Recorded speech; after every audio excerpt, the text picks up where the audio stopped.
అదే RTV app వార్తల్ని క్షణాల్లో చదివే అవకాశం ఉంటుంది. ఒక న్యూస్ పేపర్, ఒక టెలివిజన్ ఛానల్ మీ చేతుల్లో ఎప్పుడూ ఉంటాయి. వీర హనుమాన్ మా అప్పన్నపల్లి గ్రామంలో ప్రతి సంవత్సరము శ్రీరామనవమి తర్వాత వచ్చే పౌర్ణానికి ఈ హనుమ జయంతి ఉత్సవాలు చాలా ఘనంగా జరుగుతాయి. ఇటు కార్యక్రమం 3 రోజులు జరుగుతుంది. తర్వాత ఈ యొక్క కార్యక్రమానికి చుట్టుముట్టు గ్రామాల నుంచి కాకుండా జిల్లా కేంద్రం నుంచి కానీ ఇతర గ్రామాల నుంచి ఉన్న ప్రజలు తండోపతండాలుగా వచ్చేసి ఈ కార్యక్రమాన్ని చాలా విజయవంతం చేస్తారు.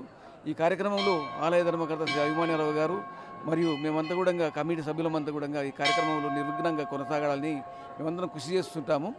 తర్వాత ఈ యొక్క కార్యక్రమంలో అందరికీ వచ్చిన భక్తులకు కూడా అన్నదాన కార్యక్రమము, తర్వాత మంచినీరు సదుపాయాలు కూడా కలుగజేస్తాము. ఈ కార్యక్రమానికి ఎంతో మా ఊరి గ్రామ ప్రజలు కూడా తమ యొక్క బంధువుల్ని, మిత్రులని అందరూ కూడా పిలుచుకొని మా ఊరు చాలా ఆనందంగా మా ఈ కార్యక్రమాన్ని ప్రతి సంవత్సరం జరుపుకుంటాము. హనుమత్ జయంతి ఉత్సవాలు నిన్నటి నుండి ప్రారంభమైనవి.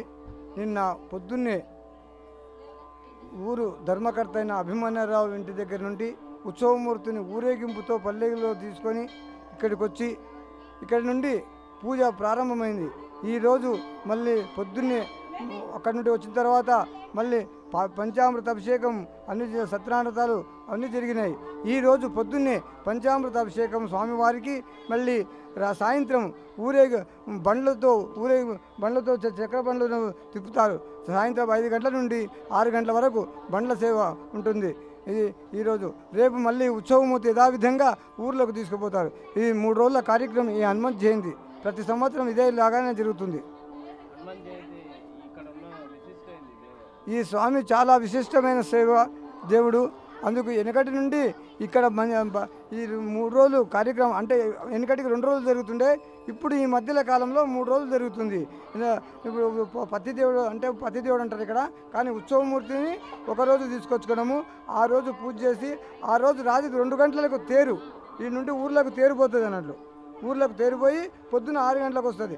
6 గంటలకు వచ్చిన తర్వాత స్వామివారికి మరొక రోజు పున్నమ రోజు 6 గంటలకు అభిషేకము మళ్ళీ అవన్నీ చేసి సాయంత్రం 5 గంటలకు, అంటే ఇప్పుడేమో ట్రాక్టర్లు అవి ఇవన్నీ తిరుగుతారు. అది 7 గంటల 8 గంటల వరకు ఆ బండ్లో 7 గంటల వరకు తిరుగుతాయి. ఆ తర్వాత ప్రదోష పూజ అవుతుంది. పొద్దున్నే మళ్ళీ పంచామృత అభిషేకము, తేనాభిషేకము అన్నీ చేసి మళ్ళీ యథావిధంగా ఆ ఉత్సవమూర్తిని ఊరేగింపుతో మళ్ళీ ఆ యొక్క ధర్మకర్త ఇంటికి తీసుకుపోవడం అవుతుంది ఊర్లకి.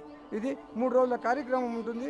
ఇది ఎక్కడెక్కడి జనాలు కూడా వస్తారు. ఇది చాలా విశిష్టమైన స్థలం కాబట్టి కోరుకున్న కోరికలు తీరుస్తారని చెప్పి వాళ్ళ మనసులో అది ఉంది కాబట్టి ప్రతి జనాలు వస్తారు.